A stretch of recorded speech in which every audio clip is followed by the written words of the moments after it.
voinia helai muna hian Aizawl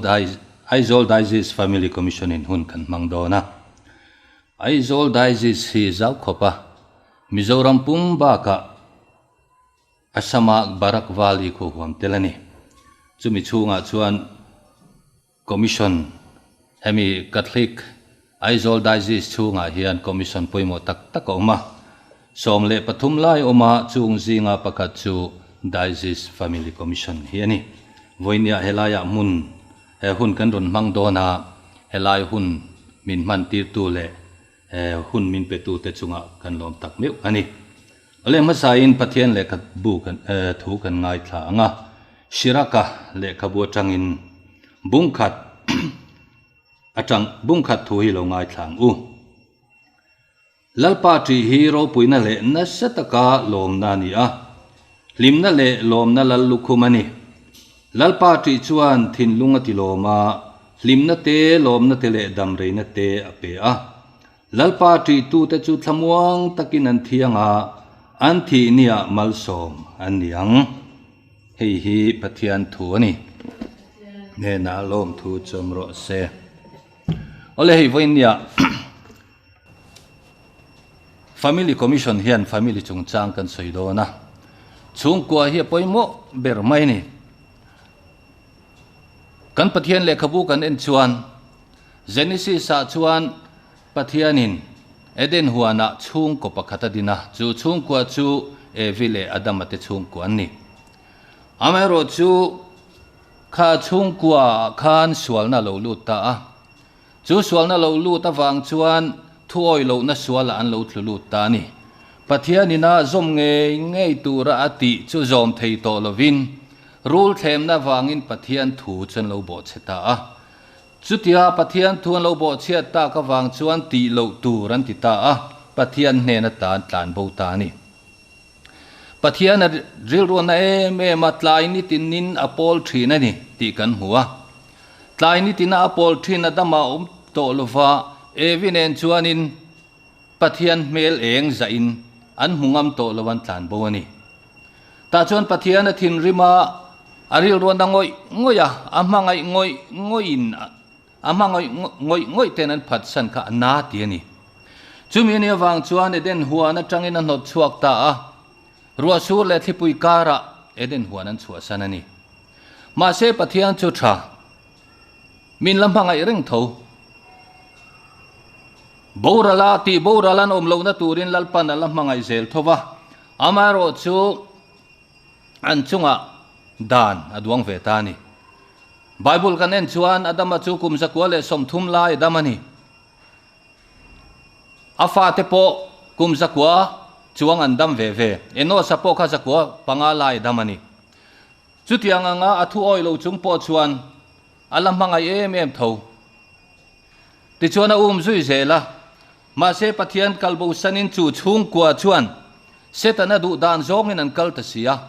pathian thin nat na chu azwal kai zela atopa phei chuan katharawin mi hring hi kumkhua zong hian a om puile to lawanga ti ta hi alani kha apoyani lalpa pathian meu poina athok na nun na tho manga min siam atharau thiang hlima wanga nun na lo nei kan ni a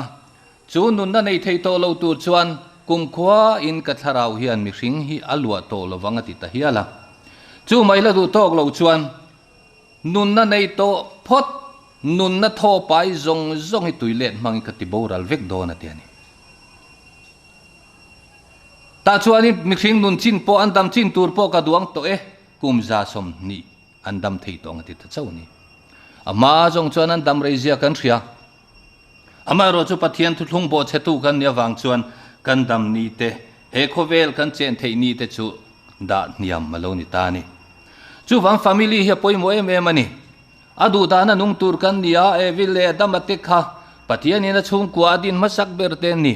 ma se setana du danin an kala pathian danan bo chia chu tiang chuan he khovel hian pathian an chia lo phurta ani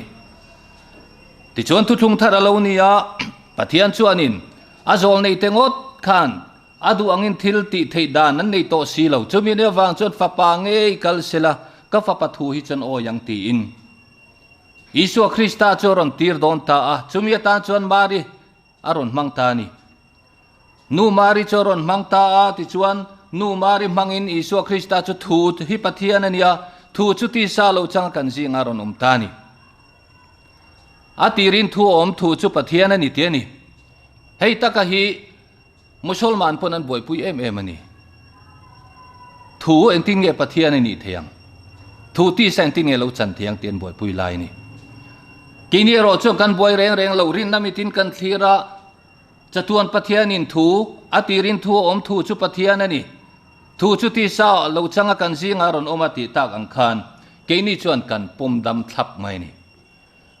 adik takin Isu Krista hi kan tan he khovela ron wak wa ya an Chhungkaw he khovela Chhungkaw pathian en ron din sakhan cross putan to ni adik tak chuanin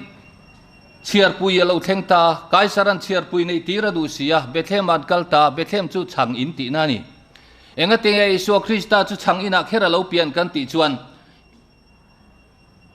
ke hiwana tanga chang nung lo chuk kani ti tu ra kha chang ina lo pian lok ti rani ti chuan chang ina chuan lo piang ta in anuam lai mo chan ve don kan ti lai kha Chhungkaw kha wa vayan chan don ni an chan don alo ni tareng mai ni chuta Isu choron piang ta ma se ral muang in anom theilo ral muang an om theilo chu tan chia ta lo ngai ta a mosia Josepha chu amu manglama pathian in thila nau te le anu chu king lala ai gupta rama tlan pui ron ti thani chu Chhungkaw re thei zia le mang an zia han ngai to chona rap thla kani ma se chu Chhungkaw thiang limani a Chhungkaw lim ber Chhungkaw in ngai poimo ber nu le pa ngai poimo ber nu pa in ngai poimo ber fa te ngai poimo ber Chhungkaw ni ta chuadin Josepha chuan Isua le anu chu a hruai ta a ai gupta raman kalta ni kha ai gupta rama chuan kum thum le thasom pakhat vel an zu oma an ron hong chho le ta Nazareth a hun an beng bel ta ni chu Chhungkaw thiang lim le ro pui em a chu ni kathlik ko thran chuan kan en tona Chhungkaw thiang lim tia tong China po kan tel zel thin ta ka chu Nazareth a Chhungkaw thiang limang khan kan zawa hian malmin somang che tia kathlik te kan tong China thin chu he Chhungkaw hi du oma a ro puya thiang limani kan choi moi ani chu Chhungkaw chu ni voinia hian family commission pon kan en ton tlat chu family commission chuan Chhungkaw ngai poimo em a Chhungkaw tanga thil tha a chuan ko khana thanga society nu amanga te ani adik tak chuan voinia chuan Chhungkaw tam taki chu an him lo ni technology sang in ati buaya Chhungkaw aya technology sang jok mobile phone tele thil dangai poimo kan tam ta em ani chumiani wang chuan leave me alone an tia keima chawi min dalamin kalsan ro kanu ka pa ka ule nau tu keimain kanung zon ti toni voinia chuan European nulale tangwal tina kumsom pariatan nia thil ka ti thei tolom puiting kan ya tian in danga it's my life kanunani min ronin rol boyson tiang kha Mizoram angei po henaron thleng ta ni chumi chen tin nge ni a hei hi kan sol fang ti in atir te tanga pathian thua kan ni roi lo chuan voinia khovel che zela hi le technology sang zela hian Chhungkaw hi chetel tel don sia ti in Diocese Family Commission chuan a vem a chu wangin Chhungkaw heng ting nge kan siam thatang ti hi kan ngai tu bul pui ber ani Chhungkaw chu nu le pa omna ni a nu le pa in nge angaya nu le pa ten ron ton thin angaya nu le pa ten thilan soidun thin angaya nu le pa ten fa ten nung chang an en kol dun angaya nu le pa ten eng kimin an fa te chan chin rel turani Chhungkaw kanin polowa kan Chhungkaw nom lo chuan society a kha par chhuak khamoi ngai lo ni Chhungkaw tin hi lim takin chengila nun duom takin nungila Christian nun dan dik takin nung vek nila kan society po nuamang kan ram po nuamang ma se voinia chu tiang chu ani si lo ani ti chuan Chhungkaw hi apoimo em a hei tuna hian family commission hian na ngai poimo chu Chhungkaw lo nia chu ba ka marriage preparation na tangini chanteng ukan ti a mi a in nei to nuwa han zil chu om ziom tak tak vak lo engang pon han zil thin mai la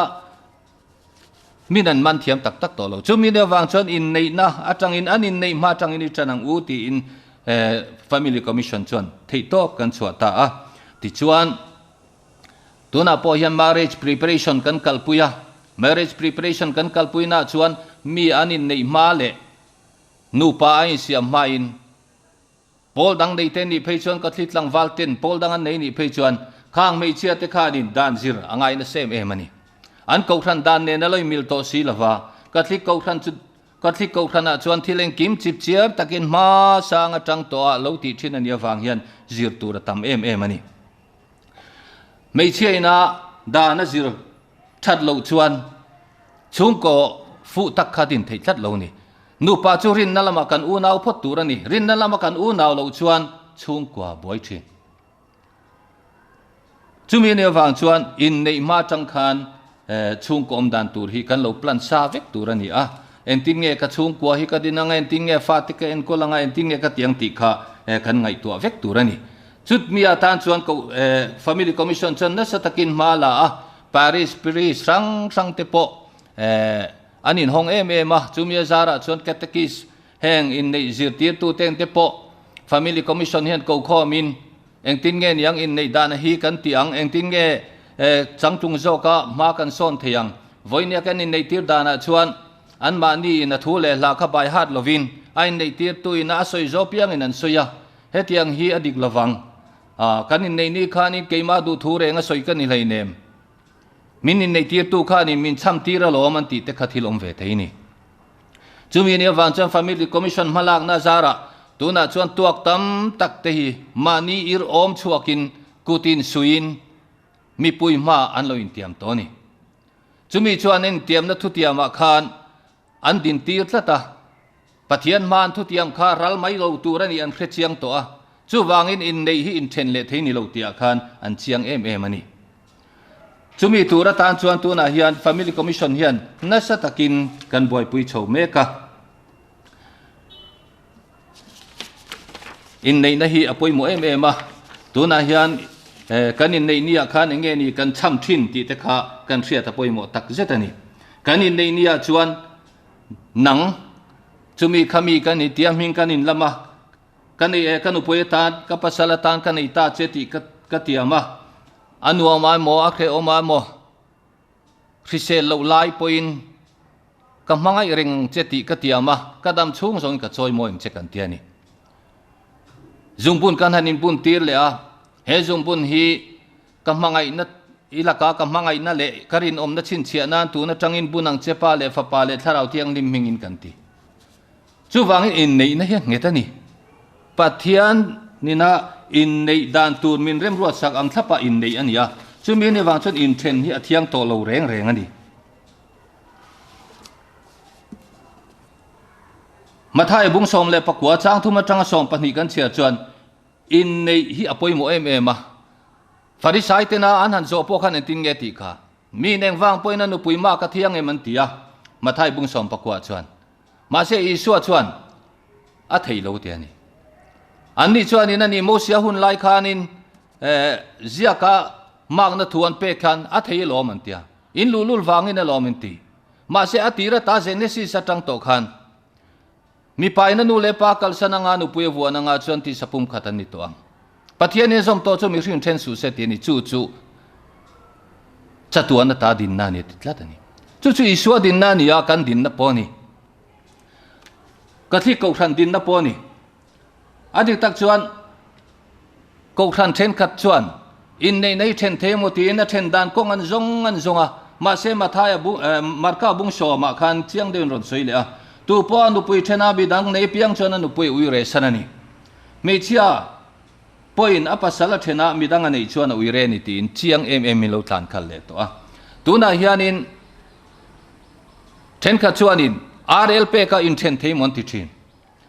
pathian ma athu tia ma ka din lo ngat chuan nikin nia chon thiam ka chang don reng lo ni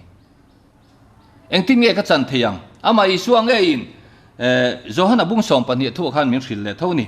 tu po mi du lowa ka thu soi te vong lo chuan thiam lo chan tir tu tur pakhatani ka thu soi khan chumi nge chuan adi chu nikin nia thiam lo chan ti rang tiani chu wangin thuoi na nia du ber ni thuoi lo wa kanom chuan nikin nia chuan thiam lo chang kanom do na ni ti kha isua hian asoi chiang em ani ti kha kan riat apoimo tak zetin ka ria ti chuan nu pa kan lo ni ta a nu pa kan ni nuwa chuan enge poimo le taber kan ti chuan chung ke en kolani abik takin dan zirngaya in nei te phei chu boi thla khop mai anan in nei zo chia in nei zo to phenga kha chuan dan zir lampang chu ngai to lo riat thuk tum na pom to lo an nung topa anin khom ve topa eng ma zir zui tum nam lo chu tiang kara fa lo piang chu ni voin dia hian zoram ti boi tu khovel ti boi tu te chu anu in pathian tu khil tur khelo apai na khrebok lo an lo piang chuak ve to pati khan an lo chor chuak ve ringot mai ni chumi ni awang chuan nu le pa thu oi dan pon thiam lova an lo sei lian deu dewa pai na zil ngam lo hun an ron theng chowa chungkwa tap rol nen thin rim rol nen ari khem khung tamai ni enga tinge chu tu siam nge kan ti chon ke mani kan ni nu le pa khan pathian thu kan khil hewang khum lai zolan om lai tang ini suat chan chin kan khilang khum lai zolan wa thei tang ini suat chan chin kan khilang khum lai zolan thing thit thei tang khan tong trai dan kan zir ti rang an te lai tanga an thua ka kan program lo chuan no pang ho hian lo len nuwa chuan nu le pa te challenge le tu an ni fo thi na ni ti kha Diocese Family Commission chuan a khechiang em a chumi ni wang chuan henga te hian na sa takin ma kan la akan la me ka kan la zel don bok ani ti kha kan soi du ani adol le chuan kan fa te hi kan ro chan ro pui takani a pathian atang kan ro chan ani fanu ka nei don fa pa ka nei don poti thelo kan thu ni lo fa ka nei don nge don lo ti po pathian thu ve ka ni chumi ni wang chuan kan fanau ro chan te pathian nen hroi thleng le tur kan ni pathian nen kan hroi thlen le theina tur tan chuan an te tanga zir ti ran nga ya adik tak chuan ka missionary chu khoya nge so lai tu te rama mo ni reng lo chu khoi lai khuwa mo khan ni reng lo ka family kha ka in chung kha ka missionary na tho na ma saber tur ani tharau bo tur ka fa te kha ka chan chuak ma sa tur ani fa kha pali panga ka nei pe chuan an vai an tharau bo ka chan chuak chuan nikin nia chuan lalpa tok tur ka kal nia chuan lalpa tharau bo panga ka chan chuak ka sin ka ti theyang amaro chu vai nia thukhil tu inti tam takten missionary inti tam takten mani chung ve na chang khelawin pon laman veya ramdang an veya an wak chuaka an fa te in an lo oma bel tur khelawin bai vai em in fa ten oma chung mi te chuan tum lo hum swal an dai thin ani chu wang ka missionary ka hai tur ani lo adik tak chuan thi nia tharau bu pakhat ma hruai lovin ka chan dam tu ka to khang mo kan na ti ani chuan he ko vela ka ti tur ka ti lo ani ka fa te pathian ne na hruai thleng le tu tur ka ni pathian ne changa ka ro chan te ni miau wangin chu he hring nun chan chunga ka duty poimo berani ti kha kan ria ta thain ka ria tin kan fa te hi kan in control tir tur ani lo ama se bera chuan voi ka chu tv ka na chuan sakei hi khoi ni mi pakhatin ate te tangin discipline thae me min a khoya alo liana ma ai pona lian dai to ane po ne lo na sa ni ma se voi khatan vin that chuan kha sakei lian em mai kha mei khupin tlan mai enga tinge ate te tanga discipline zene kalpui wangani ani levoi ni hian nga te kan fa te kan control thelo fo din na mu mal nei lovin kan oma kan fa te kan zil ponan mel en mia lovin kan zila kan fa te thil lo ti sual se engam khoi borbor chungin kan hawa kan fa te thil sual an lo ti khan chik taka ria chua tum lovin kan ril roi na ngai dam sa ringota chunga wang chuan ani ke manin chunga khan kan fa te laka sual nangam pathin ni adik tak chuan an te tangin sum kan khoi tira te tanga sum khoi an ni kha chuan in sum ngai nan luta reilo te a chungkwa poisa kan da thangam lo ni chumi ni awang chuan kan fa ti an te lai tanga kan en kola thil ti tu le tu lo kan khilangai voinia hian Mizoram kan en chuan zuk le muam kan tinan sa ni engate zuk le muam hi ti em kan ti na sat kan fa te pon nga ten toron ti chho le zel kan ti chuan kan dik lo ani mama mi kha ku va le ro kan tia ku va kan le tir cham chia a to pa du than tu dang an nei lo a pa ai yang khan ei ve mai anu ai yang khan ei ve mai ni Meisial te po kan le tira secret te po kha mama mi va le ron tia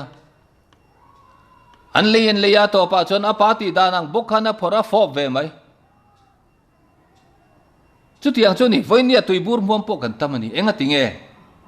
anu ina pa nan le tir fowa an da mai maya an huam zela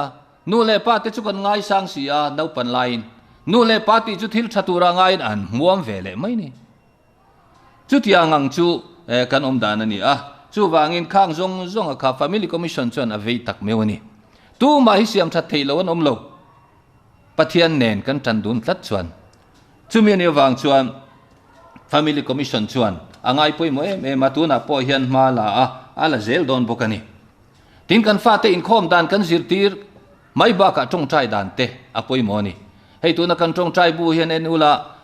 fa te ta na tong trai na nu le pai na kan tong trai na tu te chiang em ron zia ka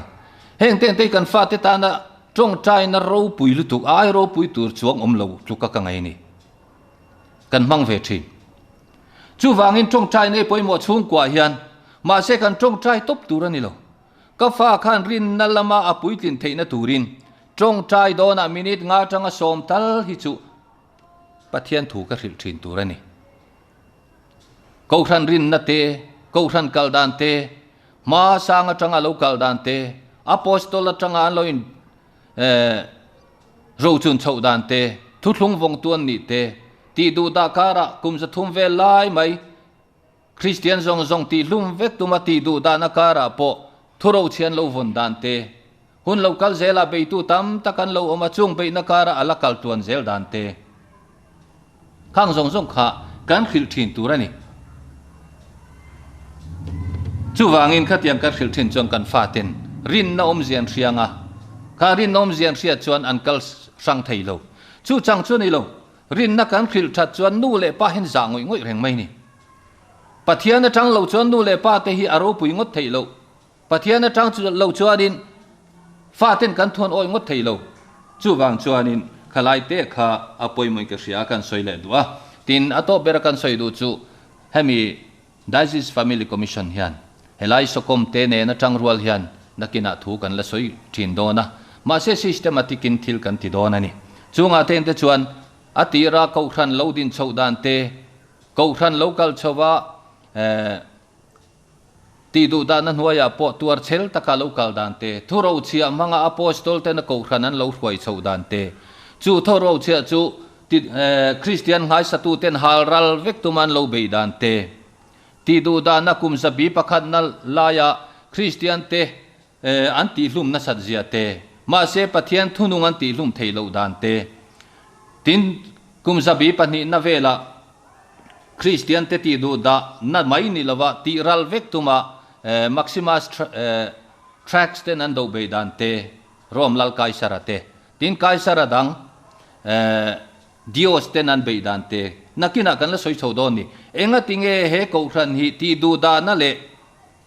noi chimi vek tum na kara po khan chel tak le hoi taka kala voini la thlen thei kan ti chuan isuanom pui ni isuanom pui ti du da na kara po om pui zel chumi ni awang chuan he ko khan hian soi tura ne ya achan chin hiang ai noma kum zapitin maya hian chan chin thara nei rengani voini a hian tharau thiang ni mina om pui a tharau thiang ni mina pol na se me ma adi tak chuanin voini a hian mi thiang lim asang tel cher sok tu ko khan chu tu nge kan ti cha ka thik ko khan chawni ko khan dang hian in kum za tel po lal om to ma se mi thiang lim pakhat pon la cher chu thei lo chuan pathian hin om pui lo ti nani pathian om pui a chuan tharau thiang lim a thleng na sa mi huai sen te mi in pe ten pung rui thin chumi ne awang chuan mi thiang lim khang jing a kan engma za tan lo chuak ta thin ani ti te kan la soi chho zel don tin roman catholic ko khan hi